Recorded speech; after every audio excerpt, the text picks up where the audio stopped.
ॐ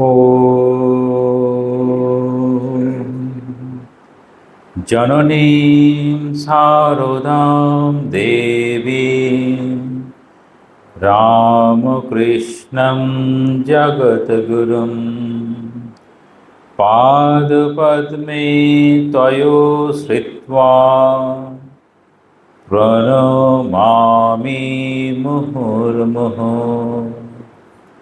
नमस्ते ज्योतिराजाय विवेकानन्दशूरये सच्चित्सुखस्वरूपाय स्वामिने तापहारिणे।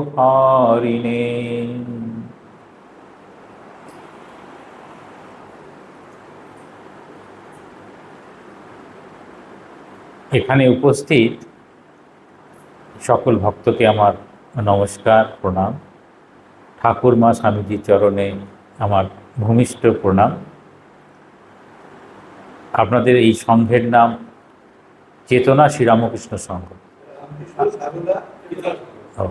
শ্রীরামকৃষ্ণ সারদা চেতনা সংঘ, নামটা কিন্তু খুব ভালো। বিষয় হচ্ছে স্বামী বিবেকানন্দের দৃষ্টিতে শ্রীমা সারদা দেবী। আমরা প্রথমে এই যে দৃষ্টিভঙ্গি বলি, কার দৃষ্টিভঙ্গি এবং কার প্রতি, তাহলে শ্রীরামকৃষ্ণ সহধর্মিণী রূপে শ্রীমা সারদা দেবী। শ্রীমা সারদা দেবী শ্রীরামকৃষ্ণকে আমরা অবতার বলে স্বীকার করে নিই, আর সেই অবতারত্ব, সেই কথাটি স্বামী বিবেকানন্দ বলছেন, অবতার ও বরিষ্ঠায়, তাই তো? তাহলে অবতার ও বরিষ্ঠর মধ্যে বলছেন, তাহলে অবতার এবং অবতার সঙ্গিনী সাধারণ মানুষের দৃষ্টিভঙ্গি একরকম হবে, আর যারা অতি সাধারণ বা বিশেষ ব্যক্তি, বা সেখানে যদি ব্যক্তি স্বামী বিবেকানন্দের মতো হয়, তাহলে তার দৃষ্টিভঙ্গি কীরকম হবে? তাহলে প্রথমে শ্রীরামকৃষ্ণ যখন যা বলতেন সব কথাই কি স্বামী বিবেকানন্দ মেনে নিতেন বা তৎকালীন নরেন্দ্রনাথ মেনে নিতেন? সেটি যারা স্বামীজির জীবনী পড়েছেন তারা জানবেন। একসময় ভগিনী নিবেদিতা বলছেন স্বামীজিকে যে আমি আপনার কথাগুলো মেনে নিতে আমার 6 বছর সময় লেগেছে।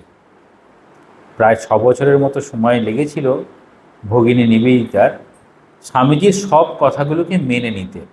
তার আগে কি করতেন? সবসময় প্রশ্ন করতেন, প্রশ্ন করে যদি উত্তর পেতেন তখন গিয়ে স্বীকার করতেন। তাহলে প্রশ্ন এবং উত্তর যদি মেলে তখন কি আমরা তাকে মেনে নিই। একই রকমভাবে তখন স্বামীজি বলছেন শ্রীরামকৃষ্ণকে প্রায় 6 বছর ধরে আমি পরীক্ষা করে তারপর তাকে পুরোপুরি গ্রহণ করেছি। তাহলে নরেন্দ্রনাথের মন কী ছিল? বিচার প্রবণ মন। সেই বিচার প্রবণ মনটা আমরা কোথায় দেখি? একদম ছোট্টবেলায় যখন বালক বিলে তার বাবা অ্যাটর্নি ছিলেন, ওকালতির সঙ্গে যুক্ত, বাড়িতে অনেক মক্কেল বা বিভিন্ন মানুষ তারা ওই আইনি সাহায্য নেওয়ার জন্য আসতেন। বিভিন্ন বর্ণের ধর্মের মানুষের জন্য তিনি হুঁকো রেখেছিলেন। সেই সময় ছোঁয়াছুঁয়ির ব্যাপারটা এতটাই ছিল যেন তাদের জাত চলে যাবে, এরকম একটা ব্যাপার। তো সেই বিষয়টা ওই বালক বিলে একদিন ওই সেই ঘরের মধ্যে ঢুকে একটার পর একটা হুঁকে মুখ দিচ্ছে। সেই সময় তার বাবা বিলেকে দেখছে, জিজ্ঞাসা করছে তুমি কি করছো? তখন বলছে আমি দেখছি জাতটা কোন দিক দিয়ে যায়, মানে জাতটা দরজা দিয়ে যাবে না জানালা দিয়ে যাবে, কোনটা দিয়ে যাবে, জাতটা বিষয়টা কি? তখন বাবা বুঝতে পেরেছে যে ছোট ছেলে কিন্তু দারুণ দুর্দান্ত প্রশ্ন করেছে, জাতটা কোন দিক দিয়ে যাবে। তখন নিজে কিছু না বলে নরেন্দ্রনাথের মা ভুবনেশ্বরী দেবী তাকে ডাকছে যেমন বাবারা যেমনভাবে তার মাকে, সন্তানের মাকে ডাকে যে এসে দেখো তোমার বিলে কি করছে। তো বিলের ওই রকম সবসময় যা বলবে তা কিন্তু সবসময় স্বীকার করবে না, পরীক্ষা করে দেখবে, তারপরে সে স্বীকার করবে। তাহলে শ্রীরামকৃষ্ণকে প্রতিটা ক্ষেত্রে প্রশ্ন করতেন, উত্তর পেতেন, তারপর স্বীকার করতেন। আমরা ছোটবেলাতে প্রত্যেকেই বাবার সঙ্গে, আমরা যারা ছেলেরা বিশেষ করে, বাবা যা বলবে বাবার সঙ্গে একটু মতবিরোধ হলে পরে বাবাকে বুঝিয়ে দিতে হবে, নইলে সন্তান স্বীকার করবে না। আর মায়ের কাছে যখন যাবে, মা বলবে যে আমি তোমার ওই যুক্তি তর্ক কিছু বুঝি না, আমি যেটা বলছি তোমাকে করতে হবে। দেখবেন সন্তানরা কিন্তু মায়ের সঙ্গে আর কিছু বলে না, মা যেমন বলে করে নেয়। ঠিক একই রকম এই ঠাকুরের ক্ষেত্রে এই নরেন্দ্রনাথ পরবর্তীতে যিনি বিবেকানন্দ হলেন, তিনি ঠাকুরের সমস্ত কথাকে বিচার বুদ্ধি দিয়ে গ্রহণ করেছেন। এমনকি প্রত্যেকটা ক্ষেত্রে যে কেন, কি কারণ নরেন্দ্রনাথ ঠাকুরের কাছে যাচ্ছেন, একটা বিচারের, যা মুখে বলেন ঠাকুর তাই করেন কিনা বা সত্যই তাই হয় কিনা। ঠাকুর বলছেন আমি ধাতুর পদার্থে হাত দিতে পারি না, হাতটা বেঁকে যায়, যেন শিঙি মাছ যেন বিঁধে দিল, এইরকম হয়। ঠাকুরের তখন শরীরটা আস্তে আস্তে খারাপ করছে, কিন্তু নরেন্দ্রনাথ ভাবছে যে ঠাকুর যে বললেন সত্যি কি হয়। একদিন বিছানার চাদরের নিচে একটা মুদ্রা রেখে দিয়েছেন, মানে টাকার কয়েন। ঠাকুর বসলেন না, দুম করে উঠলেন, বলছেন যে কি যেন বিঁধে দিল। তখন এই নরেন্দ্রনাথ স্বীকার করে নিলেন যে ঠাকুর যেটা বলেন সেটি ঠাকুর করেন। তাহলে সত্যি ঠাকুরের এরকম হয়। আরেকটা জায়গায় বলছেন জন্মগত সূত্রে তিনি ব্রাহ্মণ, ঠাকুরকে জল দিয়েছেন, কিন্তু ঠাকুর জল খেতে পারেননি। তখন আমরা শাস্ত্র কথা অনুযায়ী এরকম দেখি যে আহার শুদ্ধ, সত্যশুদ্ধি, সত্যশুদ্ধ ধুবা স্মৃতি, মানে আহার যদি শুদ্ধ হয় তাহলে আমাদের মানুষের যে মনুষ্যত্ব, যে সত্তা, সেই সত্তাটা পর্যন্ত শুদ্ধ হয়ে যায়। তাহলেই তিনি জাতিতে ব্রাহ্মণ, ব্রাহ্মণ পরিবারে জন্মগ্রহণ করেছে, সেখানে আবার ছোঁয়াছুঁয়ির কী ব্যাপার আছে, এরকম ভাবতে পারি। পরে নরেন্দ্রনাথ খোঁজ নিয়ে দেখছেন উনি জন্মগত সূত্রে ব্রাহ্মণ ঠিকই, কিন্তু তার চারিত্রিক দুর্বলতা আছে, যেটি ঠাকুর বুঝতে পারতেন। তখন বুঝলেন যে ঠাকুর আগে থেকেই বুঝতে পারেন, ঠাকুরের এরকম শক্তি রয়েছে, জানার ক্ষমতা রয়েছে। আরেকটা দিনের ঘটনায় বলছেন, তখন ঠাকুর দক্ষিণেশ্বরেই আছেন, তখন বলছেন ওই আসছে এই বাগবাজারের খালটা পার হলো, এখন মানে বাগবাজারের খাল পার হয়ে হেঁটে হেঁটে আসতে হতো। তো সাধারণভাবে তো দক্ষিণেশ্বরে বসে বাগবাজার দেখা সম্ভব নয়, এতটা দূরে। ঠাকুর দেখতে পেতেন, তাহলে ঠাকুর দেখতে পেতে যখন বুঝছেন, তারপরে ঠাকুরের কথাগুলো তিনি স্বীকার করছেন।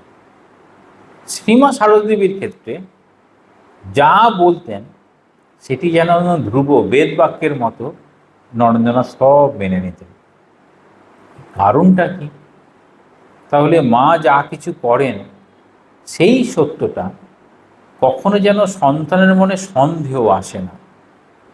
তাই জন্য আমাদের প্রশ্ন কখন হয়, ঠিক জানি কি, একটা প্রশ্ন, আমি কি ঠিক জানি, আমি কি ঠিক বুঝতে পারলাম, তবে তো প্রশ্ন না, যেটা বলেছি মেনে নিচ্ছি, তার মানে সেটা ভুল হোক ঠিক হোক, যার কথা মেনে নিচ্ছেন তার প্রতি আস্থা আছে, তার প্রতি বিশ্বাস আছে। যেমন গুরু বাক্যে বিশ্বাস এবং আস্থা আছে বলেই তো শিষ্য তার সব কথাকে মেনে নেয়, তেমন তো মেনে নিতে পারতো না। ঠিক সেই রকমভাবে মায়ের ক্ষেত্রে, প্রত্যেক মায়ের ক্ষেত্রে তার সন্তান, মা যদি একদম ঠিক ঠিক থাকেন তাহলে তার সন্তান নির্বিচারে মায়ের সব কথাকে মেনে নেয়। তো সেটি নরেন্দ্রনাথ দেখাবেন। পরবর্তীতে একটা ঘটনা বলে নিই এখনই। বেলুড় মঠে রয়েছেন স্বামীজি, বেলুড় মঠে রয়েছেন, শ্রীমা শারদাদেবীও বেলুড় মঠে রয়েছেন। সেই বেলুড় মঠে ঘুরতে গিয়েছেন। কে ঘুরতে গিয়েছেন? ঘুরতে গিয়েছেন ভুবনেশ্বরী দেবী, মানে নরেন্দ্রনাথের গর্ভধারিণী, বিবেকানন্দের গর্ভধারিণী, তিনি ঘুরতে গেছেন। গিয়ে চারিদিকে দেখছেন কি সুন্দর ফুলের বাগান, কত বড় মঠ হয়েছে। তার দেখে নিয়ে বলছেন, এগুলো সব আমার করেছে।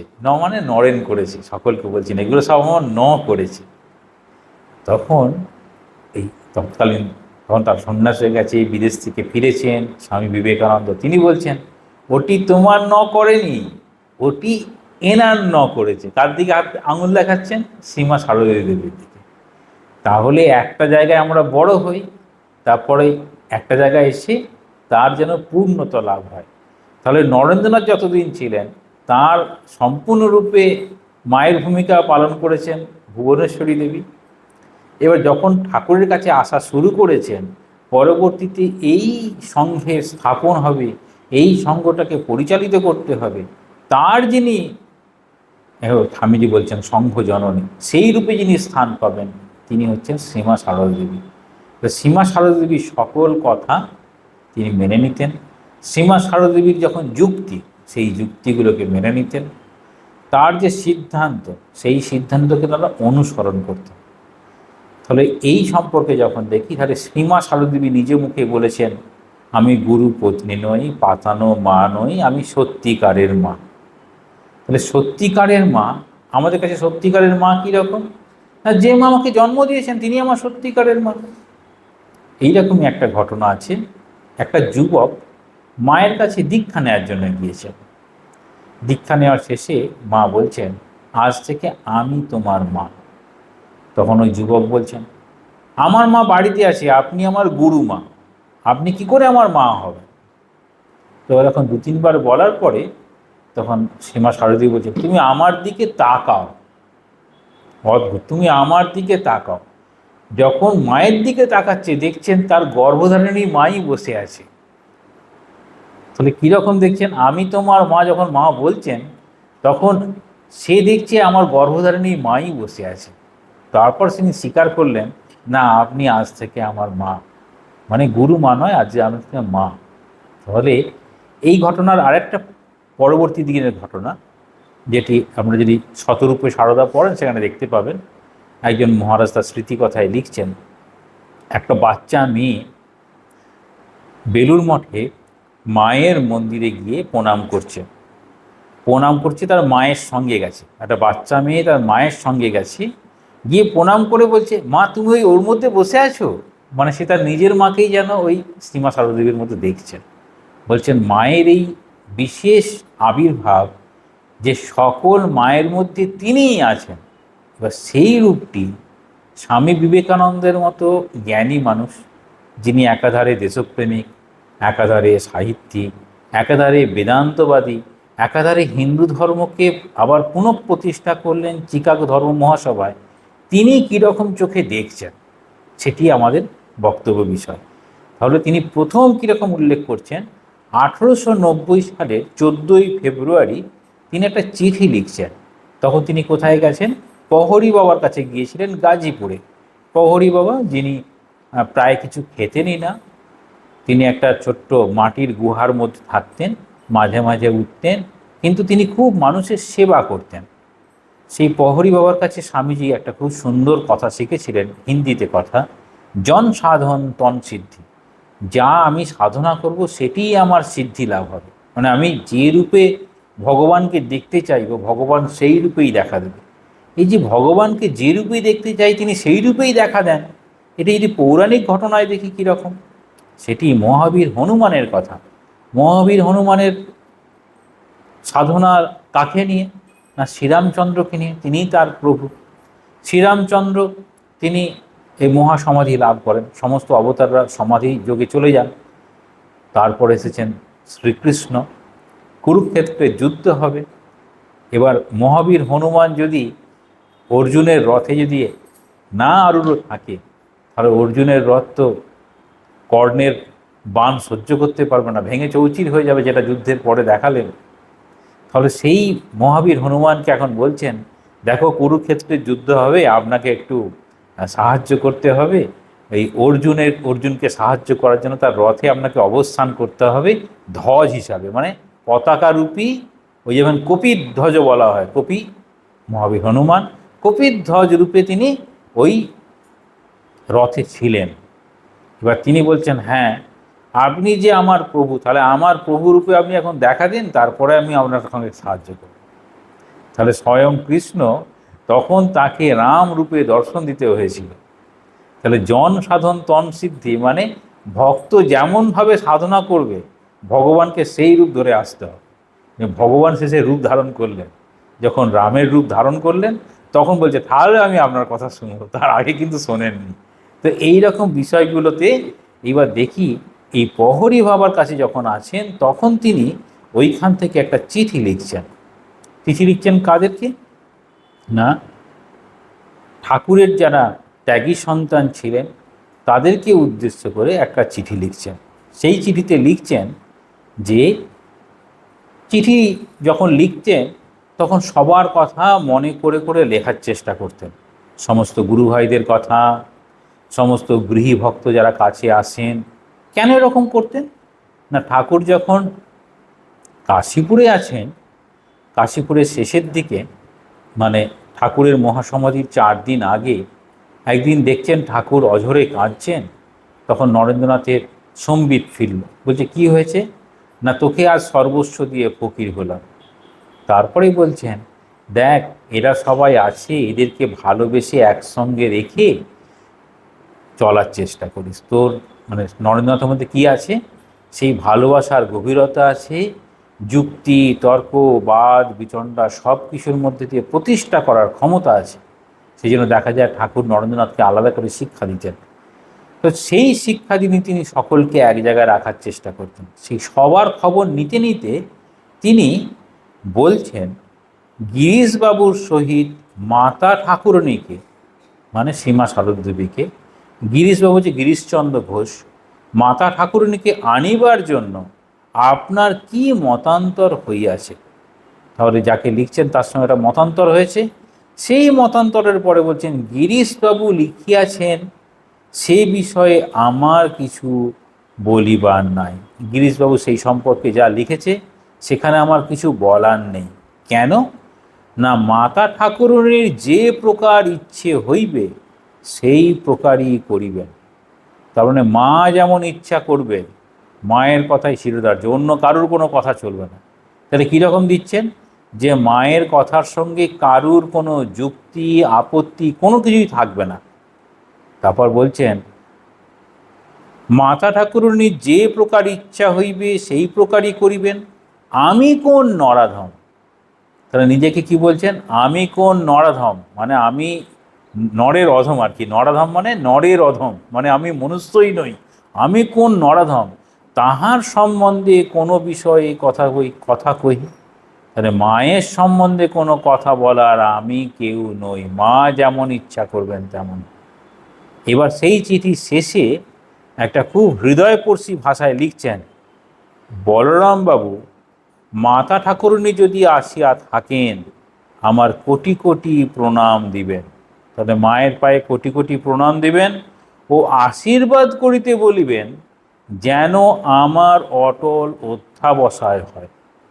অধ্যাবসায় মানে পড়াশোনা, যেন আমার অটল অধ্যাবসায় হয়, কিংবা এ শরীরে যদি তাহা অসম্ভব যেন শীঘ্রই ইহার পতন হয়। তাহলে স্বামী বিবেকানন্দের মতো মানুষ তিনি কি প্রার্থনা করছেন মায়ের কাছে, মায়ের কাছে প্রার্থনা করছেন আমার যেন অটল অধ্যাবসায় হয়।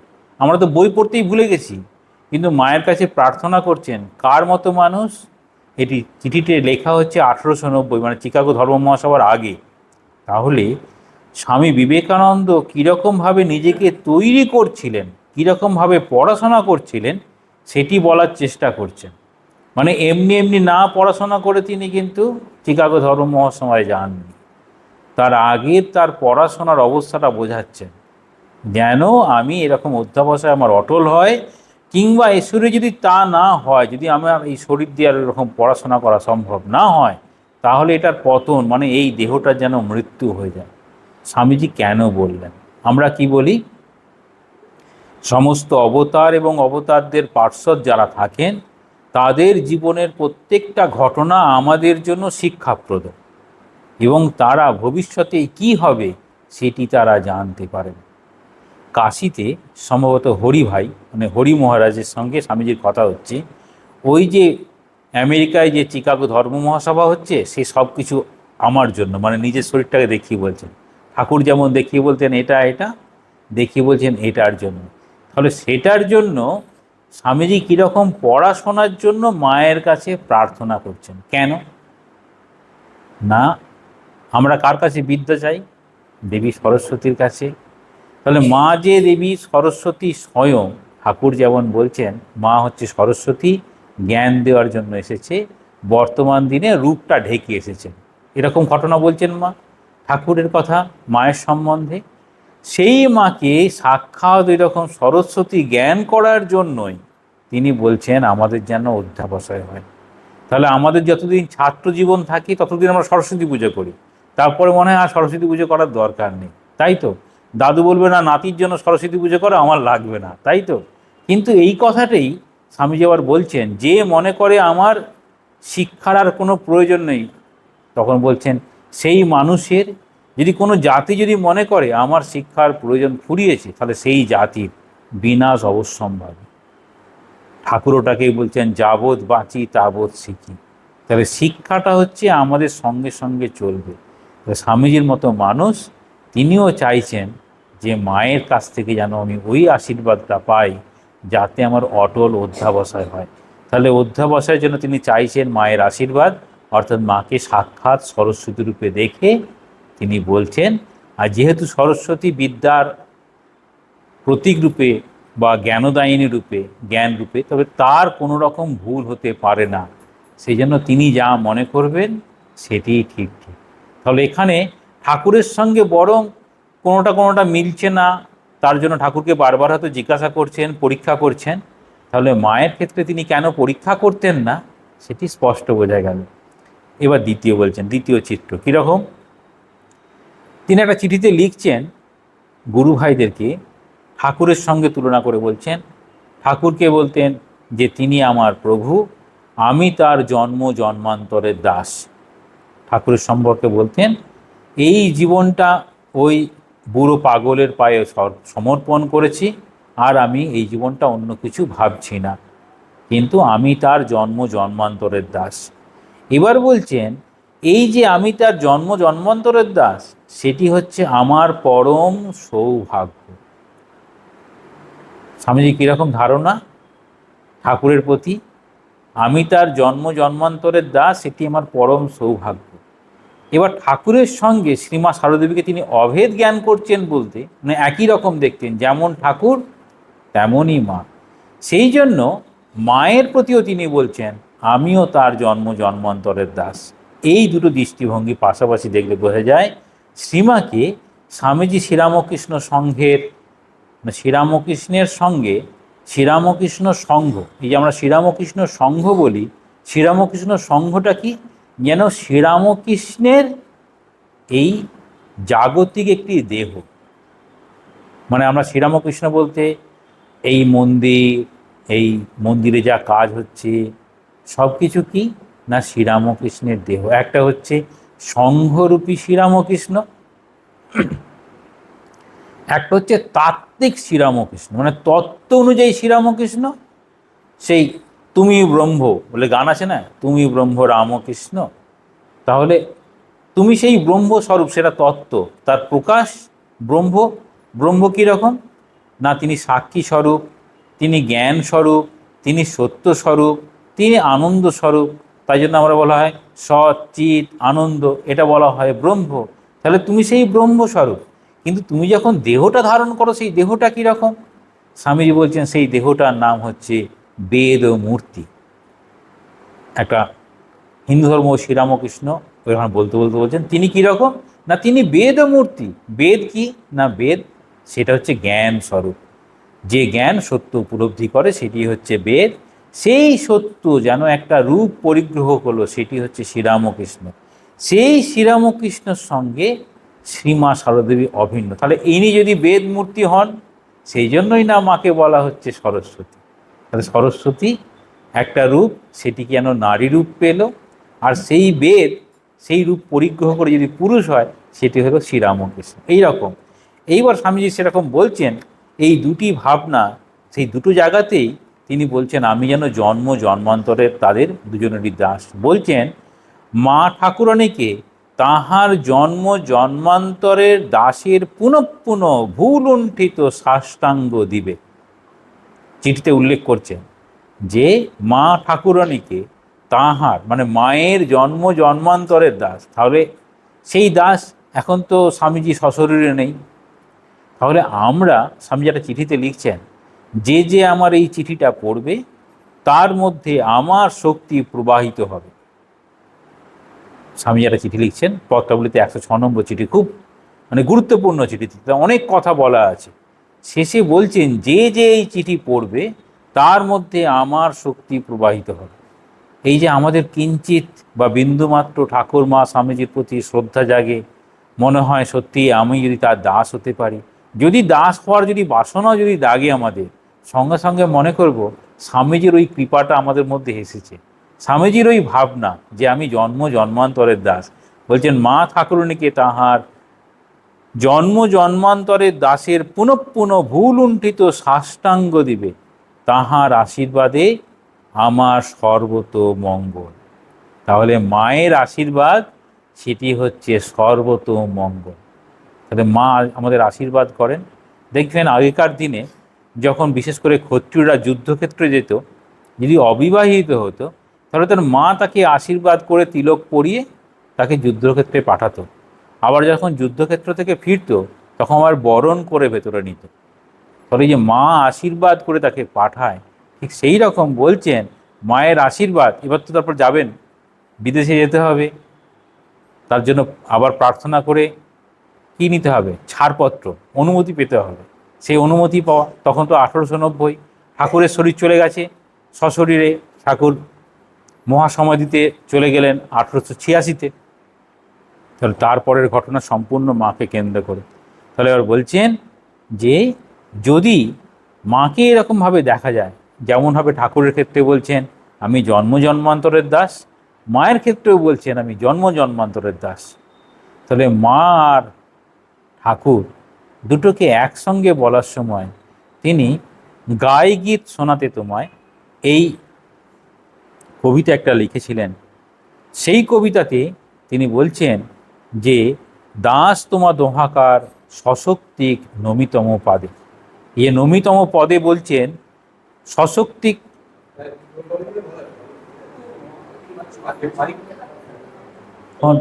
গাই গীত শোনাতে তোমায় এই কবিতা যখন লিখছেন, সেই কবিতায় প্রথমেই বলতে চাইছেন যে আমরা যেমন শিব আর শক্তি একই সঙ্গে থাকেন, যেমন অগ্নি তার দাহিকা শক্তির নাম হচ্ছে স্বাহা।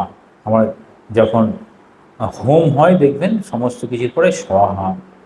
তাহলে একটা হচ্ছে অবতার আর অবতারের শক্তি। এই অবতার এবং অবতারের শক্তি যদি একসঙ্গে না বলা হয়, যেন সম্পূর্ণকে প্রণাম জানানো হলো না।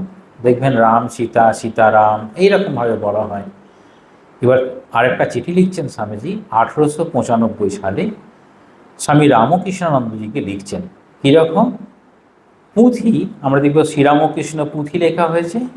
সেই শ্রীরামকৃষ্ণ পুঁথি যখন লেখা হয় খুব সুন্দরভাবে ঠাকুরের জীবনের বর্ণনা রয়েছে, কিন্তু প্রথমে এই মায়ের সম্পর্কে প্রণাম জানানো ছিল না। সেই জন্য যাতে আবার সেই শাকচুন্নি, সে অক্ষয় মাস্টারের কথা বলা হচ্ছে, সে অক্ষয় মাস্টারকে স্বামীজি বলছেন, তার মাধ্যমে বলছেন রামকৃষ্ণানন্দজি ঠাকুরের ত্যাগী সন্তান রামকৃষ্ণানন্দজি, তাকে দিয়ে বলছেন যে এরপরে যখন অক্ষয় মাস্টার আসবে তাকে বলো যে মায়ের প্রণাম মন্ত্র যেন সঙ্গে থাকে। সশক্তি যদি না হয় তাহলে সম্পূর্ণ হয় না। আচ্ছা, সম্পূর্ণ হয় না কেন? দেখানো হয়, দেখবেন এটা খুব সুন্দর। আমাদের যখন অবতারের ধারণা এলো, যখন মৎস্য অবতার, তখন মৎস্য অবতার একা, কূর্ম অবতার একা। খুব খেয়াল করবেন, মৎস্য অবতার, কূর্ম অবতার, বড় অবতার একা, বামন অবতার একা। যখন এই এমনকি পরশুরাম একা, রামচন্দ্র সীতা সহিত, এবার কৃষ্ণস্তু ভগবান স্বয়ং বলা হয়, কিন্তু কৃষ্ণ এবং রাধিকা শক্তি, কৃষ্ণের শক্তি হচ্ছে রাধিকা শক্তি। তবে পরবর্তীতে দেখাচ্ছে, যত আমরা পরের দিকে আসি তত মানুষের মধ্যে ভগবান দেখি যেটি সাধারণ গতি, মানে অবতার এবং অবতার সঙ্গিনী দুজনকেই যদি না বলা হয় তাহলে অসম্পূর্ণ। তাহলে অসম্পূর্ণ অবস্থায় কখনো পূর্ণতা পায় না। যে কারণে আমরা খুব খেয়াল করি শ্রীরামকৃষ্ণ জীবনে এই নারীর ভূমিকা কীরকম।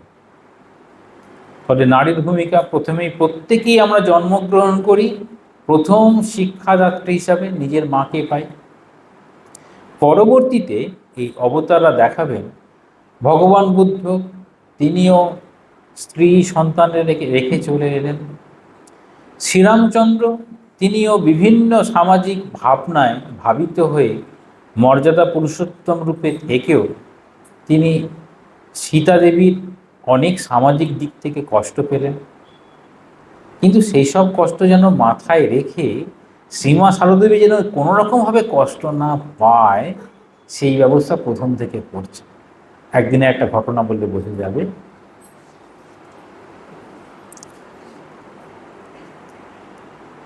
সম্ভবত জয়রামবাটি থেকে শ্রীমা সারদাদেবী গিয়েছেন দক্ষিণেশ্বরে। দক্ষিণেশ্বরে গিয়ে যখন পৌঁছালেন তখন মায়ের শরীরটা বেশ খারাপ, জ্বর হয়েছে। তখন হৃদয়কে ডেকে ঠাকুর বলছেন যে তোর খুঁড়ির কোথায় ব্যবস্থা হবে, থাকবে কোথায়। তখন মায়ের মনে সংশয় যে আগেকার দিনে এরকম যারা সাধনার পথে গেছে তারা তো স্ত্রীকে সঙ্গে রাখে না, আমি তো যাচ্ছি ওখানে ঠিকই, তিনি তো সাধনার মধ্যেই রয়েছেন, আমার কি অবস্থা হবে। তখন বলছেন মাকে রাখার জন্য আমার ঘরেতেই একটা মাদুর বিছাও, সেখানে মা থাকুক, এখানে থাকলে মায়ের দেখভালের সুবিধা হবে। তাহলে মা তখন কি বুঝলেন, আমার ঠাকুর যেমন ছিল তেমনই আছে। কীরকম বলছেন, যত রকমভাবে শিক্ষা দিয়েছেন, বিবাহের পরে কিছুদিন থাকা, তারপর দক্ষিণেশ্বরে বেশ কিছুদিন থাকা, সেখান থেকে দেখাচ্ছেন ঠাকুর আর মা অভেদ, দুজনে দুজনকে যেন সাহায্য করছেন। এই যে আগেকার অবতারের যত রকম কষ্ট, অবতার যে শক্তিরূপে সঙ্গিনী যিনি এসেছেন সেই যেন কষ্ট ঠাকুর একেবারে নির্মূল করছেন, সেটি হচ্ছে মাকে পূজার মাধ্যমে। যেন এর আগে আগে যখন আমি এসেছিলাম তার সঙ্গে যেন মাও এসেছিলেন, কিন্তু সেই সময় যেন পরিস্থিতির সাপেক্ষে অনেক কষ্ট পেতে হয়েছে, সেখানে একদম দেবীর ভূমিকায় রেখে তাকে পূজা করলেন, যাতে সমাজের ভাবনায় মা ওই পূজার সম্মানটি পেতে পারে। আমরা কিন্তু খুব পরিস্থিতি অনুযায়ী ভাবার চেষ্টা করব, তাহলে আমরা বোঝা যাবে যে আমরা কোন জায়গায় দেখছি। এই জন্যই বলছেন যে যখন পুঁথি লিখছেন, পুঁথিতে যাতে সশক্তি প্রণামটি থাকে, মানে ঠাকুরের সঙ্গে মায়ের যেন প্রণামের কথা হয়। এবার মা দেখাচ্ছেন মা কীরকম ছিলেন, প্রাচীন দিনের নারী, ঠাকুরের শরীর চলে গেছে, তাহলে কি হবে, মায়ের এমনিতেই ঘোমটা ঢাকা, আরও বেশি ঘোমটা ঢাকা হবে। সঙ্গে কে থাকবে, হয় গোলাপ মা নইলে যোগিন মা, তারা একটু গলাটা বেশ শক্ত সমর্থক, মায়ের এই অনুচ্চ কথাগুলো, মা আস্তে আস্তে কথা বলতো, সেই কথাগুলোকে জোরের সঙ্গে বলার জন্য কখনো যোগিন মা বা গোলাম মা থাকতো। এই রকম এই সরাসরি কথাগুলো, মায়ের এই কথাগুলো জোরে জোরে বলতেন। তাদেরকে বলতেন, ঠাকুরের ত্যাগী সন্তানদের। কোন ত্যাগী সন্তানদের, যাদের মা খুব কাছাকাছি, যেমন লাটু মহারাজ মায়ের তো ছেলের মতোই। একদিন মা নিজে রুটি বেলছেন, আটা মাখাচ্ছেন, তখন লাটু মহারাজ জব করছিলেন। ঠাকুর বলছেন, তুই এখানে বসে বসে জব করছিস, তুই ওখানে যা, মাকে সাহায্য কর, সেখানে যে সবার জন্য রান্না করছে। আর মাকে গিয়ে বলেন, তোমার এই ছেলেটি তোমাকে কাজে সাহায্য করে। তা লাটু মহারাজের সঙ্গে আর মা সরাসরি কথা বলতেন, কিন্তু বাকিদের সঙ্গে ওই রকমভাবে কথা বলতেন। তাহলে এই কথাগুলো তখন গোলাপ মা স্বামীজিকে জোরে জোরে বলতেন। এই এখানে বোঝাচ্ছেন যে কীরকম তার মহিমা, সেই মহিমা সম্পর্কে বলার জন্য মায়ের এত এই রকমভাবে ব্যবহার, সেই ব্যবহারটি স্বামীজি যেন লিখিতভাবে প্রকাশ করেন। আমরা দেখি প্রথমেই যেমনভাবে ঠাকুরের ক্ষেত্রে যখন স্বামীজি বিদেশ থেকে ফিরে এলেন, তখন গিরিশচন্দ্র ঘোষ খুব ধরেছিলেন নরেন্দ্রনাথকে, যে ঠাকুরের সম্পর্কে এত তুমি বিভিন্ন জায়গায় অনেক কথা বলেছেন, ঠাকুরের সরাসরি লেখেননি, কিন্তু ঠাকুরের যদি একটা জীবনী লেখা সম্ভব হয় তার জন্য খুব ধরেছিলেন গিরিশচন্দ্র ঘোষ। তখন স্বামীজি বলেছেন যে না, আমি কি শিব করতে বাঁদর করব? ঠাকুরের এত মহান বিশালতা, সেটি সম্ভব নয়। আর মায়ের ক্ষেত্রে কি বলছেন সেটি বৈকুণ্ঠনাথ স্যান্ডালকে লিখছেন। একটি চিঠিতে গুরু ভাই স্বামী রামকৃষ্ণানন্দজিকে স্বামীজি লিখছেন, স্যান্ডাল, বৈকুণ্ঠনাথ স্যান্ডাল আমাকে 3 পাতা লেকচার দিয়েছে যে মা ঠাকুরনীকে ভক্তি করতে হবে। তাহলে বৈকুণ্ঠনাথ স্যান্ডাল এখন কি বলছেন, যে মা ঠাকুরনীকে আমাদের সবাইকে ভক্তি করতে হবে, তিনি আমায় কত দয়া করেন। স্যান্ডেলের এই মহা আবিষ্কারের জন্য ধন্যবাদ। কেন স্যান্ডেলের এই মহা আবিষ্কারের জন্য ধন্যবাদ বলছেন? না, সেই সময় স্বামীজি ছাড়া মাকে সেরকমভাবে কেউ চিনতে পারেনি। এই কথাটি কে বলছেন? আসলে লাটু মহারাজ যদি কথা পড়া যায়, লাটু মহারাজের স্মৃতি কথা, সেখানে তিনি বলছেন মাকে আর কে চিনেছে? এক ঠাকুর চিনেছে, আর এক লরেন চিনেছে। নরেন বলতে পারতো না, বলতো, লরেন চিনেছে, লরেন ভাই চিনেছে। আর কিছুটা চিনেছে স্বামী ব্রহ্মানন্দ, রাজা মহারাজ। রাজা মহারাজ এরকম আছে, রাজা মহারাজ মাকে প্রণাম করতে যেতেন না, রাজা মহারাজ মাকে প্রণাম করতে যেতে পারতেন না। আর কিন্তু যখনই মায়ের কথা ভাবেন, তো রাজা মহারাজ তখন ছোট্ট ছেলের মতো হয়ে যান। তো মায়ের কাছে প্রণাম করতে গেছেন, তখন মায়ের দিকে না তাকিয়ে একবার ডান দিক, একবার বাঁ দিক, একবার উপর দিক, যেন ছোট ছেলে। বলছি কেন? না, মায়ের দিকে তাকালে আমি ভাবস্থ হয়ে যাই। কাকে দেখে ভাবস্থ হয়? আমরা যদি সাক্ষাৎ ভগবান বা ভগবতীকে দেখি ভাবস্থ হয়ে যাব, ঠিক সেই রকম, সেই ভাবটা যাতে না আসে, সেই জন্য মা বলছেন রাখাল আমার ছোট ছেলের মতো। সেই জন্য যাতে ভাবটা না আসে, সেই জন্য একবার ডান দিক দেখাচ্ছে, বাঁ দিক দেখাচ্ছে। অনেক সময় ছোটো ছোটো বাচ্চাগুলো বাড়িতে যেমন করে, তাকে হয়তো একবার যেন অন্যমনস্ক হবে থাকে। কেন না, পুরোপুরি সেই দিকে মন দিলে সঙ্গে সঙ্গে তার মনটা ভাবস্থ হয়ে গভীর সমাজতে ডুবে যাবে। তাহলে এখানে বলছেন স্যান্ডেলের এই মহা আবিষ্কার, মাকে ভক্তি করতে হবে, সেটি হচ্ছে তার মহা আবিষ্কার। তাঁর অর্থাৎ শ্রী মায়ের বিষয়ে একটা কিছু লিখব মনে করি। স্বামীজি বলছেন শ্রী মায়ের বিষয়ে একটা কিছু লিখব মনে করি, কিন্তু ভয়ে পিছিয়ে যায়। তারপর বলছেন তার ইচ্ছা হয়তো কালে হবে। তাহলে এখানে বলছেন মায়ের সম্বন্ধে যে কিছু লিখি, সেটা ভয়ে পিছিয়ে যায়। কেন আমরা কখন ভয় করি? যে মায়ের এই বিশালতা। কোনটা বিশালতা? যে সকলকে সমানভাবে নিজের কাছে স্থান দেওয়া। ঠাকুর না হয় অনেক পণ্ডিতদের সঙ্গে কথা বলছেন, মা সেই ঘর কন্যার কাজ করছেন, সকলের সঙ্গে কথা বলছেন, খাবার দিচ্ছেন। তাহলে মাকে আলাদা করে কেউ সাধন ভজন করতে দেখছে না। ঠাকুর সকালে মন্দিরে যাচ্ছেন, প্রণাম করছেন, হাততালি দিচ্ছেন, কীর্তন করছেন, মাকে তো সেগুলো দেখা যাচ্ছে না। তাহলে সেই দেখার চোখটি স্বামী বিবেকানন্দের হয়েছিল, যেটা দিয়ে দেখে তিনি বলছেন যে মায়ের সম্বন্ধে কিছু লিখব, ভয়ে পিছিয়ে যায়। ঠাকুরের ক্ষেত্রে বললেন শিব গড়তে বাঁদর করব, আর এখানে মায়ের ক্ষেত্রে বলছেন আমি ভয়ে পিছিয়ে যাই।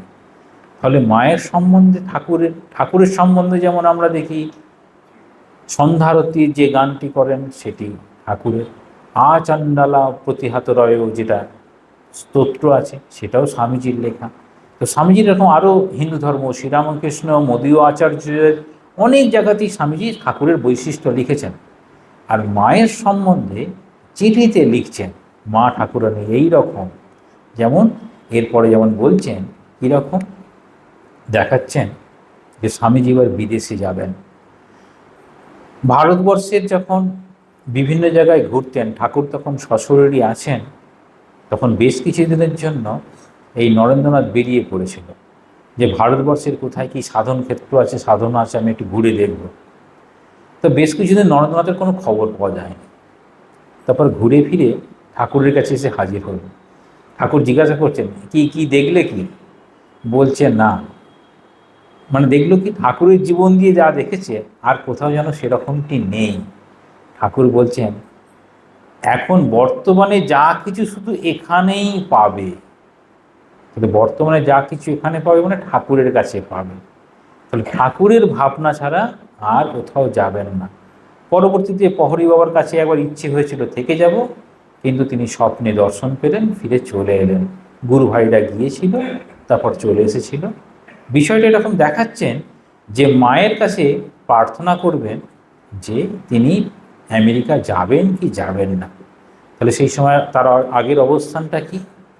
গোটা ভারতবর্ষ ঘুরেছেন, ঘুরতে ঘুরতেই ভারতবর্ষের বিভিন্ন জায়গায় খাদ্য, তাদের পোশাক, তাদের সংস্কৃতি, পূজা অর্চনা সব দেখছেন। দেখতে দেখতে তিনি পৌঁছালেন কন্যাকুমারীকে অন্তরীপে। সেখানে বসলেন, বসে ধ্যানের বিষয় হলো ভারতবর্ষ। সেই ভারতবর্ষের বর্তমান অবস্থা, মানে সেই সময়কার হীন অবস্থা, আধ্যাত্মিকতার কোনো ছোঁয়া ছিল না। সব যেন এই ব্রাহ্ম সমাজ, বিভিন্ন সব সমাজ, সেসব দিকে সব চলে যাচ্ছে মানুষ। তাহলে সেই ধারণা থেকে ফিরে আসবে, সেই ধারণা থেকে ফিরে আসবে। তখন খবর পেলেন যে এরকম চিকাগোয় ধর্ম মহাসভা হচ্ছে, সেখানকার দক্ষিণ ভারতীয় ভক্তরা ধরল। এবার তারা কিছু চাঁদাও তুলল। বলছেন, না, যদি ঠাকুরের অনুমতি হয় তবে তো আমি যাব। চাঁদার টাকা সব ফিরিয়ে দিলেন। তারপরে মায়ের কাছে অনুরোধ পাঠালেন। মায়ের দুটি দর্শন হয়েছিল, দুটি দর্শন। একটি দর্শন সেটি নীলমবাবুর বাগান বাড়ির ওখানে মা যখন ছিলেন। আরেকটি দর্শন দেশের বাড়ি, হয় জয়রামবাটি নাহলে কামারপুকুরে হবে। দুটো দর্শনের ভূমিকা প্রায় কাছাকাছি। কীরকম? ঠাকুর চলেছেন, তার পিছনে পিছনে যেন গঙ্গা স্রোত, সেখানে ঠাকুর মিশে গেলেন। সেই জলেতেই এই নরেন্দ্রনাথ যাচ্ছে, হাঁটতে হাঁটতে গিয়ে মিশে গেল। এটি একটি ঘটনা। আরেকটি দর্শন হচ্ছে ঠাকুর এরকম মিশে গেলেন, সেই জলটা নরেন্দ্রনাথ ছিটাতে থাকলেন। মানে ঠাকুর একটা স্রোতে গিয়ে পড়লেন, তার পিছনে মা দেখছেন এই যত ত্যাগী সন্তানরা তার পিছনে পিছনে হাঁটছেন। অর্থাৎ ঠাকুর ওই গঙ্গার প্রবাহর মতো, তিনি ওই গঙ্গাবাড়ি ব্রহ্মবাড়ি বা গঙ্গা স্বয়ং পবিত্র স্বরূপ, তিনি যেন সেই রকমভাবে তার এই ত্যাগী সন্তানদের ওই পবিত্রতার মধ্যে নিয়ে নিয়ে যাচ্ছেন। আর যেখানেই সেটি ছড়াচ্ছেন, মানে ঠাকুরের ভাবগুলো ছড়াচ্ছেন। এই দুটি দর্শনের পরে মায়ের মনে হলো যে শ্রীরামকৃষ্ণ এবং নরেন্দ্রনাথ, মানে স্বামী বিবেকানন্দ, তারা অভেদ। এইবার বিদেশে যাবে কি যাবে না? আচ্ছা, কোন মা চায় তার ছেলে বিদেশে যাক? কোনো মা চাইবে না তার ছেলে তার কাছ থেকে ছেড়ে অন্য কোথাও চলে যাক। তো দেশের মধ্যেই আছে, বিদেশ যাওয়াটা কি পারমিশন দেবে? দেবে না। কিন্তু ভাবছেন যদি বিদেশে না যায় তাহলে তাকে যে দুটো দর্শন ঠাকুর দিয়েছিলেন সেই দর্শন তো মেনে চলা হবে না। তাহলে ঠাকুর ওই দুটি দর্শন মাথায় রেখে মা পারমিশন দিয়েছিলেন। এই বিষয়টা যে বিশেষভাবে উল্লেখ আছে শ্রীমা সারদা দেবী গম্ভীরানন্দজির বইটা দেখবেন, বিশেষভাবে রয়েছে। সেখানে আবার এরকম বলা হচ্ছে, স্বামীজি তখন এই তোড়জোড় চলছে, স্বামীজির চিঠি লিখলেন। ভাবছেন, আচ্ছা, শ্রী শ্রী মা তো ঠাকুরের অংশস্বরূপিণী, তাকে একখানি পত্র লিখলে হয় না? তিনি যে রূপ বলবেন সেই রূপই করব, ফলে ঠাকুরের আদেশ মনে হবে। স্বামীজি তারপর শ্রী মায়ের নির্দেশ চেয়ে যে পত্র লিখলেন, তাতে শ্রীমা স্বামীজিকে আশীর্বাদ করে পাশ্চাত্য দেশে গমনের অনুমতি দিলেন। এটি পেয়ে স্বামীজির সকল দ্বিধার অবসান হল। তিনি বললেন, এতক্ষণে সব ঠিক হলো, মারও ইচ্ছা আমি যাই। তাহলে মায়ের ইচ্ছে নিয়ে, মায়ের আশীর্বাদ, আচ্ছা, মায়ের আশীর্বাদ নিয়ে সন্তান যদি যায় তাহলে তার কি কখনো বিফল হতে পারে? সেই জন্য এইবার প্রার্থনা করছেন যে আমি যা করছি, যা চলছি, সব ঠিক তো? মা বলছেন, তুমি জেনো তোমার সঙ্গে ঠাকুর আছেন, আচ্ছা, মা বলছেন তোমার সঙ্গে ঠাকুর আছেন বলতে ওই দুটি দর্শনের ঘটনা মায়ের একদম সব সময় রয়েছে, যে নরেন্দ্রনাথ যা করছে তার পিছনে ঠাকুর আছে। এমনকি যখন মায়াবতীতে এই অদ্বৈত ভাবের কোনো রকম ছবি রাখা হবে না, একটা আশ্রম হবে অদ্বৈত মত অনুযায়ী, অনেক গুরু ভাইরা বলছে ঠাকুর তো এরকম পূজা করতেন, অদ্বৈত সাধনা করতেন, কিন্তু ঠাকুর ঘর হবে না, সেটি কি হতে পারে? বিশেষ করে ভক্তরা। মা বলছেন না, ওই রকম একটি জায়গা থাকবে। আবার এই বর্তমানে বাংলাদেশ, তখন পূর্ববঙ্গ বলা হতো, বাংলাদেশের বেশ কিছু ভক্ত বলছেন আচ্ছা ঠাকুর মাকে না হয় পুজো করা হলো, স্বামীজি কি অবতার, তাকে পুজো করা যাবে? আমাদের মধ্যে কি হয়, অবতারকে আমরা পূজা করতে পারি, স্বামীজি কি অবতার, তাকে পূজা করা যেতে পারে? তখন মা বলছেন যদি আজ ঠাকুর থাকতেন, নরেনকে কোলে বসিয়ে পূজা নিতেন। কোলে বসিয়ে পূজা নিতেন মানে ঠাকুরের পূজা করতে গেলে তার কোলেতে কে থাকবে? নরেন্দ্রনাথ থাকবে। কি অদ্ভুত! আমরা যেমন কি বলি দেখবেন, গণেশাদি পঞ্চদেবতার পূজা ছাড়া অন্য কোনো দেবদেবীর পূজা করতে পারবেন না।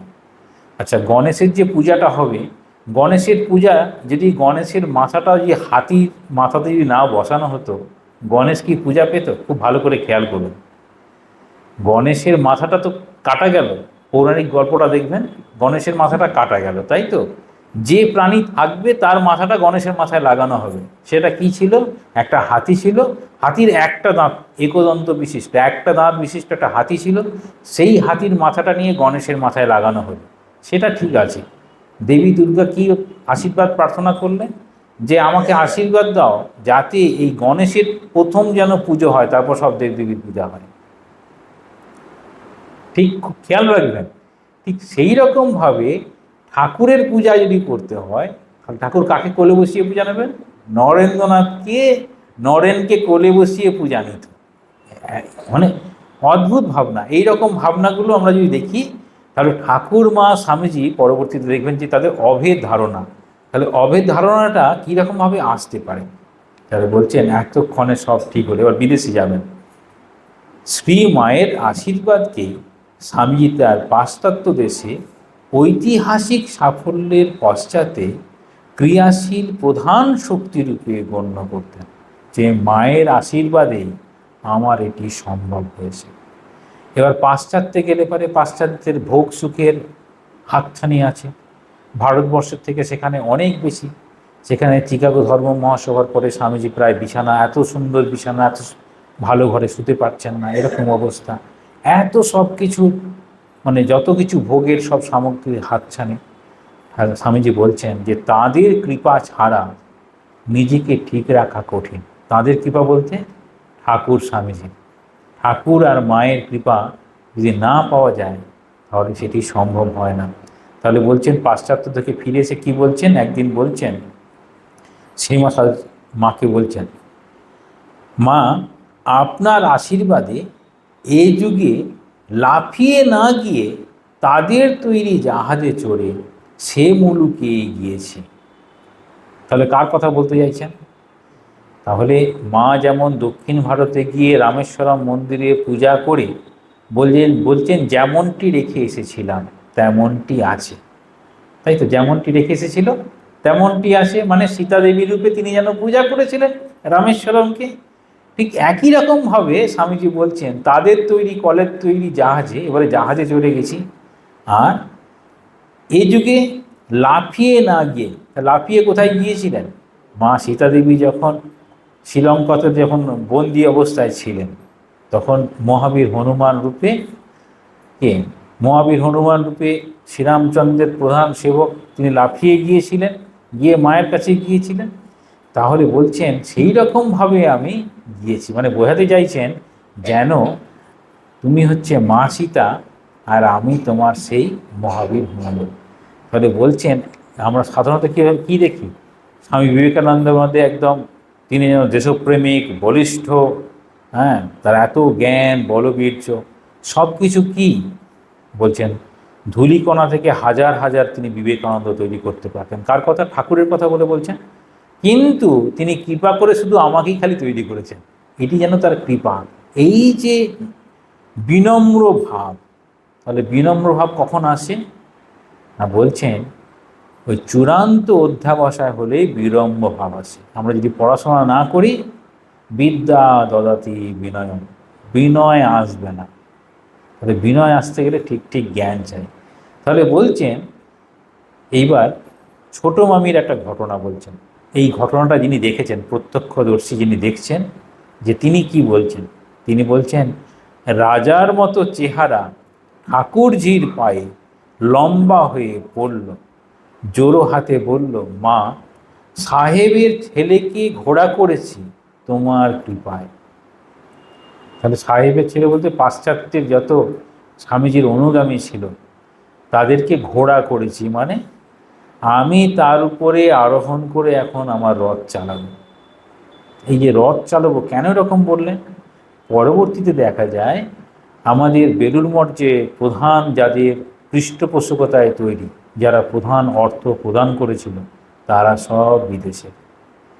স্বামীজির যারা, স্বামীজির গুডউইন, স্বামীজির যে বক্তৃতাগুলো লিখত, সেও পাশ্চাত্য। স্বামীজির এই প্রথম দিকের অনুগামী যারা ছিল, তারা সব পাশ্চাত্যের লোক।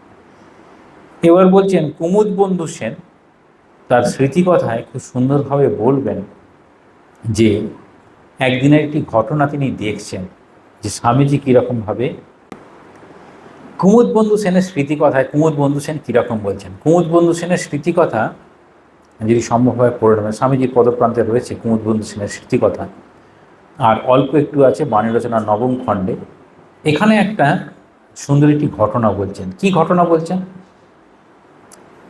স্বামীজি মায়ের কাছে এসে একদম সোজা হয়ে মাটিতে শুয়ে প্রণাম করছেন, কিন্তু মায়ের পায়ে হাত দিয়ে প্রণাম করলেন না, এবং বাকি সকলকে বলছেন তোমরা সকলেই প্রণাম করো, মায়ের পায়ে হাত দিও না। এবার কারণটা কি? মায়ের পায়ে হাত দিতে কেন বারণ করছেন? বলছেন সাধারণ যে আমাদের রীতি আছে, বড়দের পায়ে হাত দিয়েই প্রণাম করার কথা, কিন্তু স্বামীজি সেখানে করতে বারণ করছেন। বলছে যাও সাষ্টাঙ্গে প্রণাম করো, না শুয়ে পড়ে প্রণাম করো, কিন্তু তার কেউ চরণ স্পর্শ করো না। তার এতই করুণা, এতই কোমল তার প্রকৃতি, এতই তিনি স্নেহময়ী, যে যখন কেউ তার পাদ স্পর্শ করে, তিনি তার সর্বগ্রাসী করুণা, সীমাহীন ভালোবাসা এবং সমবেদনা দ্বারা তৎক্ষণাৎ তার যাবতীয় দুঃখ কষ্ট নিজের মধ্যে আকর্ষণ করে নেন। কি বলছেন? ধরুন আমরা গিয়ে যদি মাকে প্রণাম করি, মায়ের এত করুণা, এত কৃপা, এত স্নেহ, আমাদের দুঃখ কষ্ট বলার আগেই তিনি যেন আমাদের দুঃখ কষ্ট সব যেন নিজে নিয়ে নেন। শ্রীরামকৃষ্ণের ক্ষেত্রে শ্রীরামকৃষ্ণ বলছেন যে এই এরা সব আসে ওদের পাপটাপ নিয়ে, কি গলায় ক্যান্সার হয়েছিল তাই তো, এত কষ্ট। আর মাও বলতেন এই যে সব হাত দিয়ে প্রণাম করে গেল, মায়ের পা জ্বালা করত। স্বামীজি সেটা জানতেন, সেই জন্য স্বামীজি বলছেন যে যখনই মা বুঝতে পারতেন, সঙ্গে সঙ্গে তাদের দুঃখ কষ্টকে নিজের মধ্যে আকর্ষণ করে নিতেন। তার ফলে তাকে নীরবে অপরের জন্য কষ্ট ভোগ করতে হতো। মায়ের তারপর কষ্ট, পা জ্বালা, পা ব্যথা, এরকম।